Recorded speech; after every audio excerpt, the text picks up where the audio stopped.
आजचं जे पर्वणी काळ आहे ही मौनी अमावस्या आहे आणि मौनी अमावस्या असल्यामुळं खूप मोठं याचं महत्त्व असते आणि 144 वर्षाला आल्याच्या नंतर ही कुंभमेळा आलेला आहे, महाकुंभमेळा म्हणतात. आणि या ठिकाणी पहिलं जे स्नान झालेलं आहे ते मूलाधार चक्राची ॲक्टिवेट होते.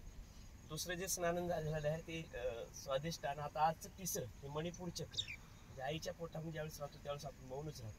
त्या मौनापासून बाहेर उद्धार कसा व्हायचा. आजच्या दिवशी परमेश्वर हे सर्व भूमीची ग्रॅज्युटी आहे का नाही, ग्रॅव्हिटी आहे का नाही, त्याला एक रूप करायचा प्रयत्न करते. म्हणून आपल्याला ही लाभ प्राप्त होतो. सर्व लोक तिकडे जाऊ शकत नाहीत कुंभमेळ्याला आणि जाणाऱ्यांची अपेक्षा असेल ते महाकुंभमेळ्याला प्रयागराजला जाऊ शकतात. आणि न जाणारे आहेत ते असे नदी बघून इथं श्री क्षेत्र आहे, वेदानंद महाराजांचं श्री क्षमतांनी नांदलेली भूमी आहे, जल आहे आणि पृथ्वी आणि एक साधू आहे. म्हणजे गंगा जमुना सरस्वतीचा संगम आहे या ठिकाणी. सरस्वती म्हणजे ज्ञान असते, गंगा म्हणजे जल आहे आणि यमुना म्हणजे आपल्याला यमन करणारी, जन्मने म्हणजे गंगा, यमन करणारी यमुना आणि मध्ये जगण्याकरता लागणारं ज्ञान हे त्रिवेणी संगम आहे.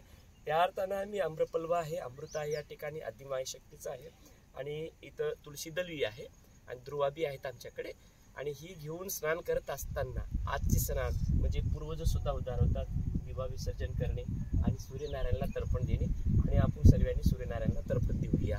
आणि सर्वांनी माझी काकुलतीची विनंती आहे, छोटी मोठी नदी जरी असली तर त्या ठिकाणी आजचं जर गणना गेलं तर तुम्हाला वसंत पंचमी आहे 3 तारखेला, त्या फेब्रुवारी 3 तारखेला, त्या दिवशी का स्नान करा हीच माझी तुमच्याकडे अपेक्षा आहे. जय श्रीराम. आता याच्यानंतर जे आम्ही बोलणार नाही आम्ही काय होते ते व्हिडिओमध्ये बघत आणि तर्पण करूया. धन्यवाद.